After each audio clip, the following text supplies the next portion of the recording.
shut up.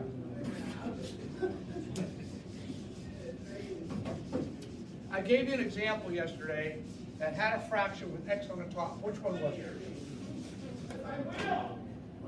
It was X over x minus 1. x minus 1, right? We said that the domain was everything except for 1. Yes, sir. And that was correct, okay? The range is a problem. Okay, I made a mistake. You said it was. There's no way possible that the range can include the number 1. The only way that I can have a fraction and get 1 out of a fraction is if the top and the bottom are the same values. These are two different. Okay, so 1 should be excluded from that. And you can check it because you say, well, what value makes that 1? If I would multiply both sides by x minus 1, there isn't 1. So this would also exclude 1 here. And that's true with any fraction that has a variable on the top if they don't match. Okay? Remember, to have a fraction equal to 1, the top and the bottom have to be the same thing. And that's not going to be, it can't be the case here. All right? So I did make a little mistake yesterday. Any questions on any of the other problems that you have? Difficulties, troubles? Okay, let's get on to the things for today. Now, we're going to have a test on Tuesday. The last material that'll be new will be tomorrow, okay? I have a couple things for you today to show you. And the first part of it deals with domain and range. The second part deals with functional notation and something called a multi-defined function. Okay? First of all, suppose you see something like this.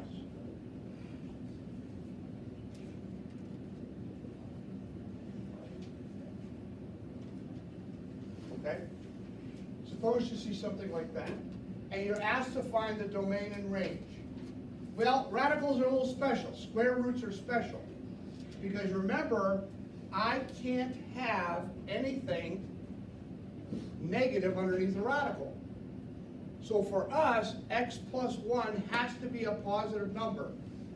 And the best way to figure out your domain here is to go off to the side and say, well, if that's got to be positive, it could also be equal to 0.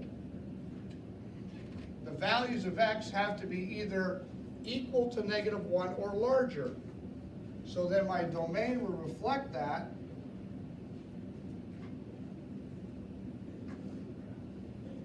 Okay? My range, then, if I plug these numbers in, if I put -1 in there, I get 0.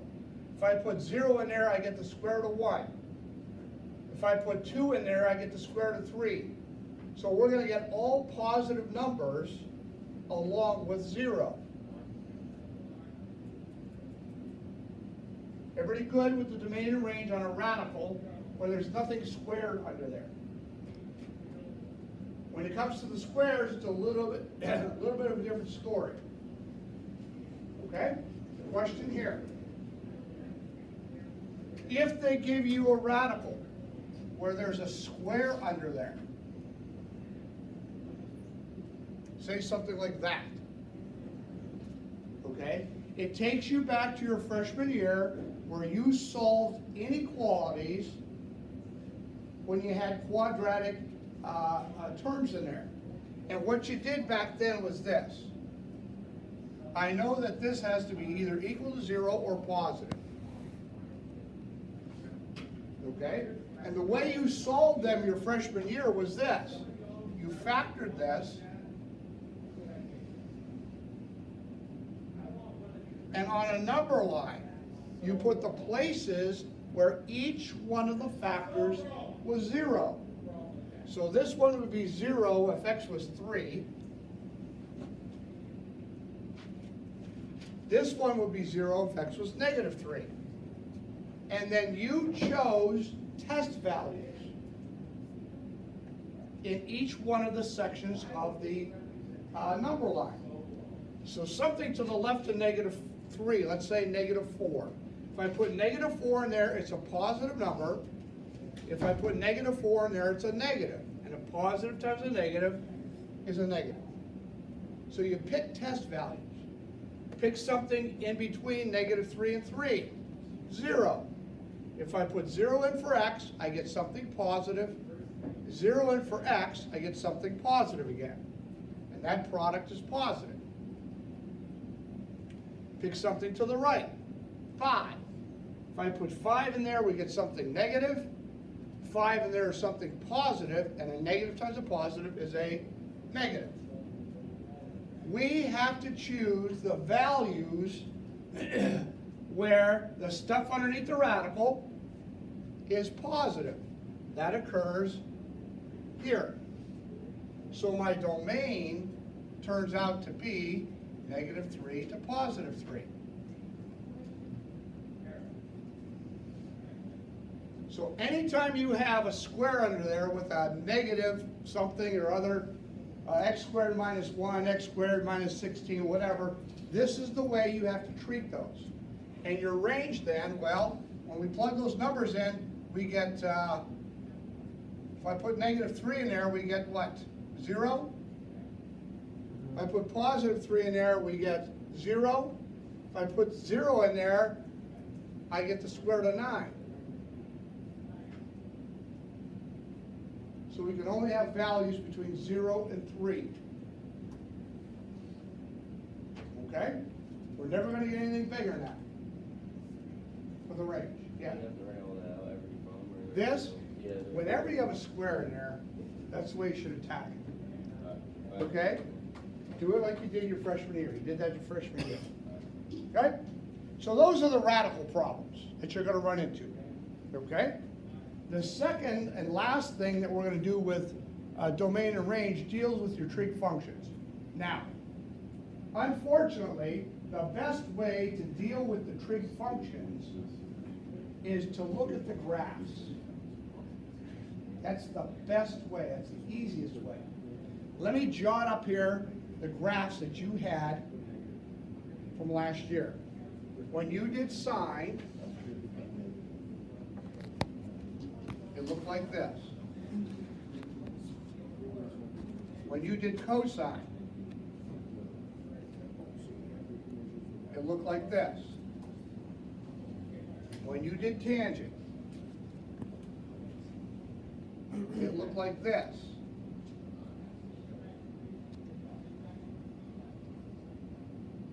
When you did cotangent, it looked like this.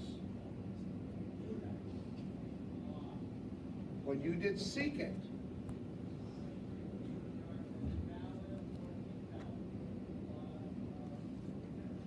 it looked like this. And when you did cosecant, it looked like this. And remember, these things had asymptotes, and the reason they had asymptotes was because at specific values along the way, you had undefined values. Well, those undefined values are going to be the things that hinder us from working with our domains, because we have no values there. And when they start asking you about domain for trig functions, you have to be really, really careful. Sine and cosine aren't so bad. The domain for sine, there's no breaks in there. It's all real numbers. They can plug anything in there. The range, if you remember, the high and low points were at 1 and -1. Oops, backwards. Okay? That's what you get for sine. And the cosine will match. What happened, let me ask you this one. What happened when there was a 3 in front of there? You remember? because that recall is gonna help you with the range. When that was 3, what were these values set at? 3 and -3. So for this one, the range would turn out to be -3 to 3. Your stretch on the x values, same thing. Okay? So those are the sines and cosines. Very similar. And like I said, the easiest way to look at them is by looking at the graphs. Now, let's look at some with an asymptote in it. Okay? Let's look at this.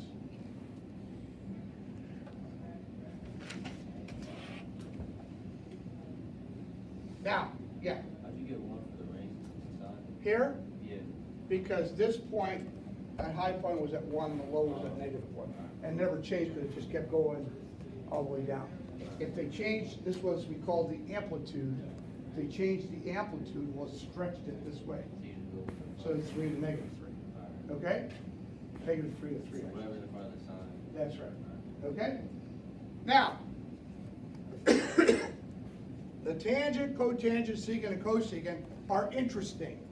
And here's why. Let's look at the tangent graph.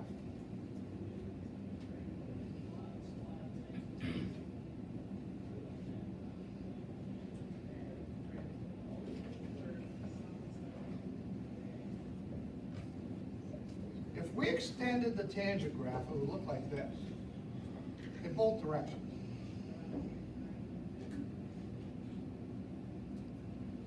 And it will repeat over and over and over and over and over again. That's what the tangent graph would look like. Now, when we're dealing with the domain, I can't include, I have to exclude the places in my domain where I have the vertical asymptotes. I have to exclude them. The problem is there's an infinite number of them. And there are specific spots, so I can't really write it as an interval. Okay, they're just in certain spots. So the way you deal with it is this.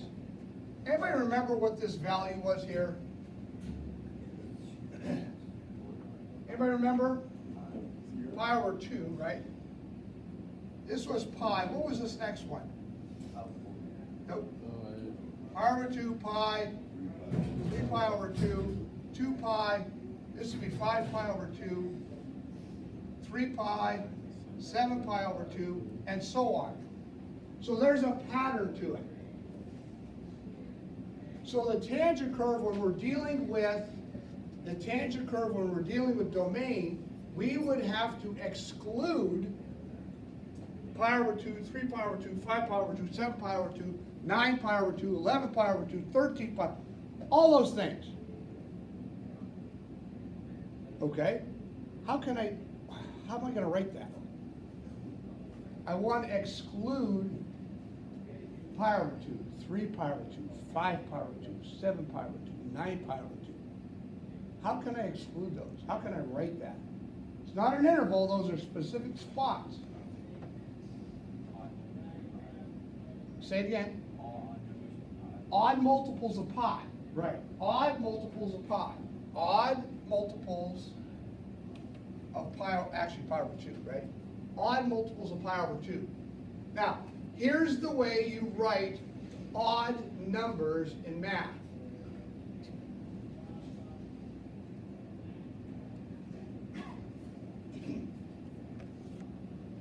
That's the way you write odd numbers in math.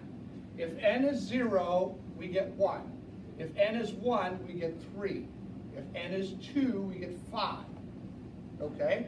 So here for the domain, we write x not equal to the odd multiples of pi over 2.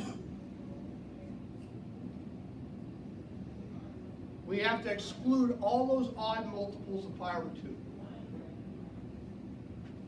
Yes? Could you just write pi over 2 where n is? It's 2n. Where n is what? Odd? But for Okay. What do you want to write? Just pi over 2. Just pi over 2? Well, that would be only this spot then. And we have multiples. Oh, Okay, we have to include all of them. Now the range here, what do you think about the range for tangent? Negative to positive infinity, right?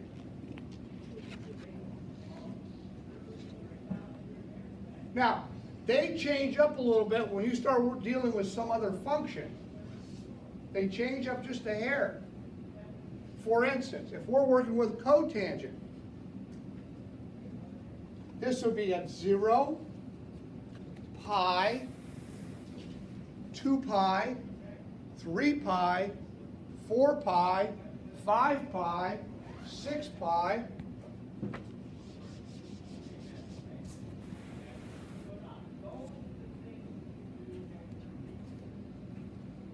So we're dealing with 0, pi, 2 pi, 3 pi, 4 pi, 5 pi, all the multiples of pi. In math, when you write all the multiples of pi, all is n times. So here we would say that in our domain, x cannot be the multiples of pi.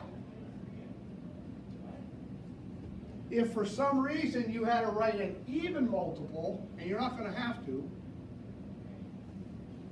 it would be 2n. 2n represents even. Odd, 2n plus 1, even, n, or 2n, I'm sorry, and all multiples are just n. Okay?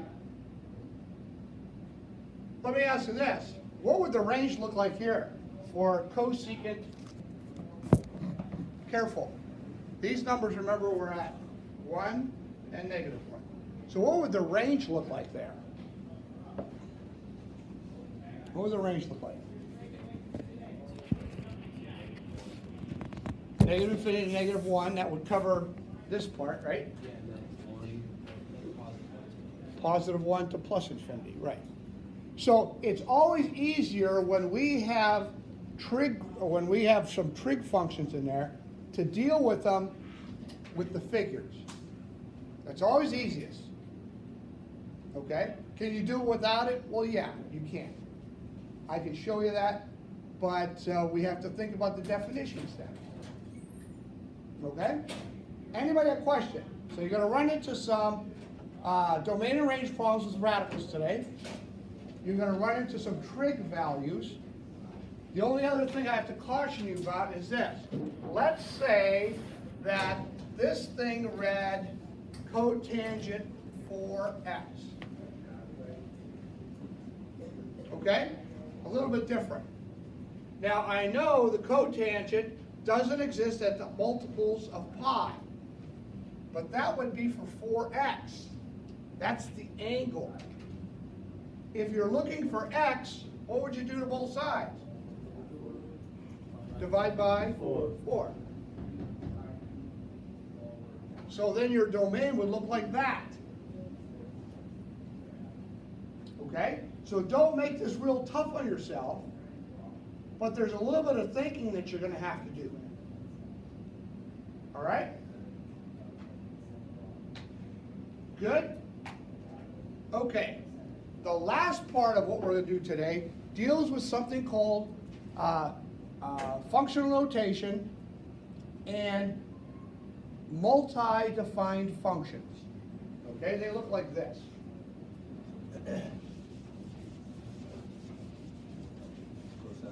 Yeah.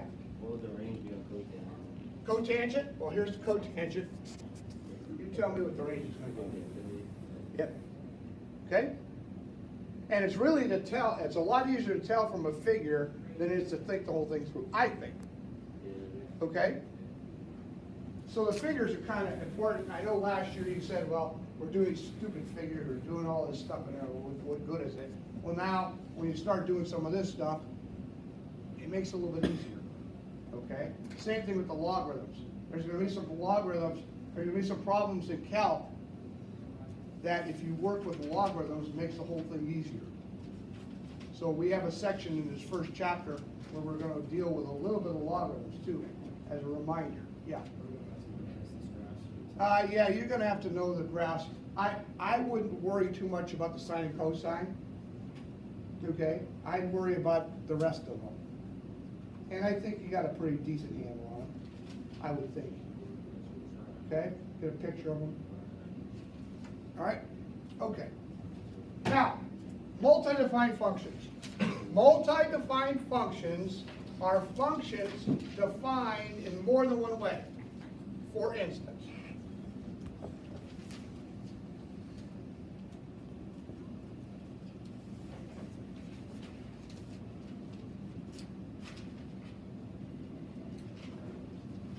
like that.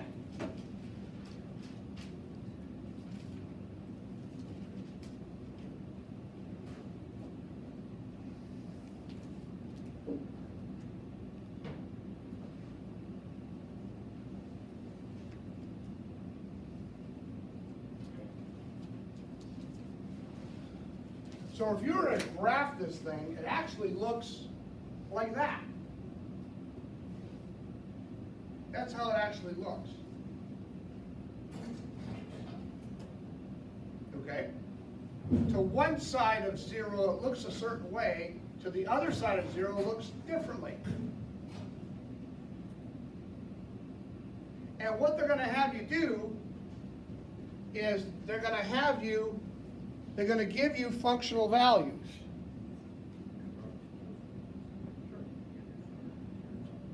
Stark and Roberts.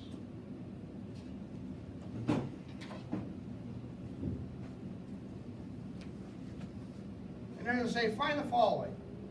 F of 3, F of negative 2, F of a squared, F of t squared plus 1. Okay? Now the book might ask you for the domain and range. Don't worry about the domain and range for these multi-defined. Just make sure that you can do the functional notation. And what you have to be careful of is this. When they ask you, for instance, to find f of 3, what you have to do is you have to choose the proper part to make the substitution. Because 3 is bigger than 0, I'm going to plug it into this part of the definition.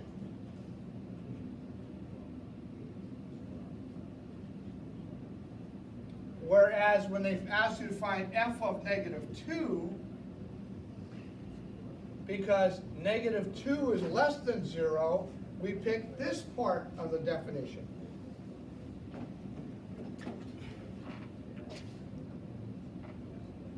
Okay? Everybody understand what's going on? Depending upon what value you're using, you may have to choose between certain parts of it. Okay? Sometimes they'll even put 3 parts up here. Not that it's a big deal, but sometimes they will. Okay? Question on the first 2 pieces, yeah. So how did you know which one to plug into? Okay, I have to pick one of those 2, right? Because 3 is bigger than 0, I picked that part. Because negative 2 was smaller than 0, I picked this part. Okay? Who can explain to me about that thing? A squared. It's going to be positive, right? And if it's going to, bless you, if it's going to be positive, do I pick the top or the bottom? The top. So I would write a squared squared.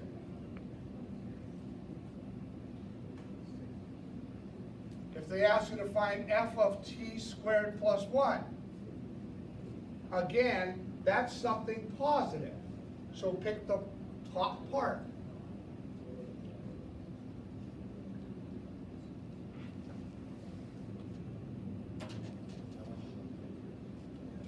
Okay? Yeah. Will they ever give you one like just A? Just A? No, because then you don't know which one to pick. Okay. They'll make sure that you know, or that you should know which one to pick, Okay. okay? They're not gonna leave you hanging like that, okay? All right. Questions, anybody? Okay. That pretty much covers the rest of our domain and range and function notation. Tomorrow when we come in, we're gonna work on something called composite functions and something called F.G and G.F. Okay? We're gonna work on those things. Now, those are not dot products like you do with vectors, they're something different. Okay? So your work for tomorrow is on page 27, 16, 17, 19, 20, 29, 30, 31, 32. Okay, that's for tomorrow. And tomorrow when you come in, we'll do that functional notation or composites, and that'll be the last new stuff before your test on Tuesday. Okay? Tomorrow I'll give you some composite stuff, and I'll probably give you some